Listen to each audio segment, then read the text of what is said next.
ज्ञानोबा माऊली तुकारामच्या गजरात वाखरी येथे संत ज्ञानेश्वर माऊलींच्या पालखीचं चौथं रिंगण या ठिकाणी जे आहे ते पार पडले। सध्या हे रिंगण संपूर्ण पार पडले आणि या ठिकाणी जे वारकरी आहेत ते आनंदोत्सव जो आहे तो या ठिकाणी ज्या ठिकाणाहून आश्व धावला त्या ठिकाणी सादर करण्याचं आपल्याला पाहायला मिळतंय।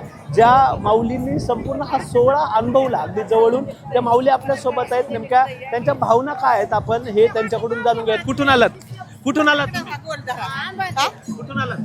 आम्ही तिकडून परळी तालुक्यातून 12 वर्षे झाले। खरं तर पाहिलं ज्यावेळी अश्व या ठिकाणाहून धावले त्याच्यानंतर तुम्ही मैदानात येऊन जे आहे ते या मातीच्या पाया पडलात, मातीत जे आहे ते लोटांगण घातलं, असं नेमकं का केलं?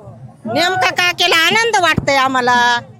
म्हणजे वारी आली म्हणजे आम्ही माहेरला चालला, आमचे माऊली आहेत ते सर्व जगाचे माऊली, आम्हाला आनंद वाटतंय, माहेरला गेल्यासारखं वाटतंय आम्हाला। मग आम्ही 6 महिन्यापासूनच घुकीत आहो, वारी आली वारी आली, वारीला जायचंय म्हणून आनंद वाटतंय। हेच जीवनात आनंद। संपूर्ण चेहऱ्याला जी आहे तुमच्या रांगोळी लागली जी खाली या ठिकाणी काढली होती, लोटंगणे घेताना असं नमस्कार करतो आपण माऊली पुढे गेल्यावर, त्याच्यामुळं आम्हाला आनंद होतोय नाही त्याचा।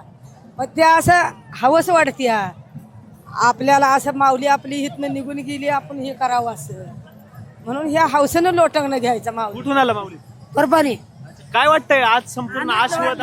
ज्ञानेश्वर माझं ज्ञानाचं ते थळग, ज्ञानाच्या अंगी भक्तीचे ते बळग, मुक्ता मांडे भाजी ती पाठीवरी ग, मला बाई जायाचं वारीला पंढरपुरी ग, मुक्ता मांडे भाजी ती पाठीवरी ग, मला बाई जायाचं वारीला पंढरपुरी ग, चांगदेव बसल्यात वाघावरी, चांगदेव बसल्यात वाघावरी, नागाचा चाबूक हातात धरी, नागाचा चाबूक हातात धरी, ज्ञानदेव बसल्यात निर्जीव भिंतीवरी ग, मला बाई जायाचं वारीला पंढरपुरी ग, चांगदेव बसल्यात निर्जीव भिंतीवरी ग, मला बाई जायाचं वारीला पंढरपुरी ग, माऊलीच्या पालखीला फुलाचे हार, माऊलीच्या पालखीला फुलाचे हार, वारकरी करतेत जे जयकार, वारकरी करतेत जे जयकार, देव उभा इटेवर, देव उभा इटेवरी ग, मला बाई जायाचं वारीला पंढरपुरी ग, देव उभा इटेवरी ग, मला बाई जायाचं वारीला पंढरपुरी ग। कुठून आलात तुम्ही? मी परभणी। काय वाटलं हा संपूर्ण सोहळा आज आमच्या? आनंद आनंद माझ्या लेकरासारखं वाटलं। कुठून आलात तुम्ही? परभणी। काय वाटलं हा संपूर्ण सोहळा ज्यावेळी तुम्ही पाहिला, अश्व पळताना तुम्ही पाहिलं, काय भावना होत्या?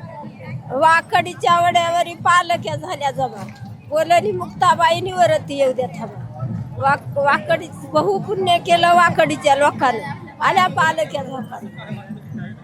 माऊली, स्वर्ग सुख जो सोहळा आहे, स्वर्गात जो सोहळा अनुभवायला मिळत नाही तो या ठिकाणी अनुभवायला मिळतात असं म्हणतात, तुम्ही पाहिलं, काय वाटलं? लय आनंद वाटला। आनंद आनंद आनंद असा सोहळा कुठंच नाही, हे आता भेटला आपल्याला ह्या मनुष्य जन्मामध्ये, स्वर्गात नाही सोहळा 2 दिवसात वारी संपेल, काय वाटतं? आता वारी संपल्यावर करमत नाही, आता करमत नाही वारी संपल्यावर। सवळा निघून गेला ना, आता काय वाटायचं? माऊलीचा सवळा सवळ्यातच करमत।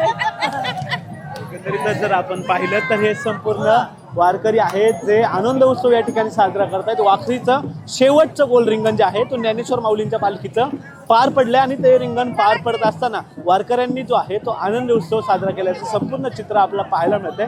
अगदी सुरुवातीपासूनच वारकऱ्यांची मैदानातली जी गर्दी आहे ती सांगत होती की या सोहळ्याचं स्वरूप नेमकं काय असतं आणि त्यामुळेच हा सोहळा जो आहे तो अधिक रंगल्याचं आपल्याला पाहायला मिळालं। रात्री उशिरा हा सोहळा संपन्न झाला कारण गर्दी देखील तितक्याच प्रमाणात वारकऱ्यांची या ठिकाणी होती, त्यामुळे आता जर पाहिलं तर सर्व दिंड्या आहेत त्या पुन्हा एकदा हा सोहळा आटोपून मार्गस्थ झाल्याचं चित्र आपल्याला पाहायला मिळतं। कॅमेरामन दिनेश सिंगसह प्रथमेश तांबे, एल एस मराठी, सोलापूर।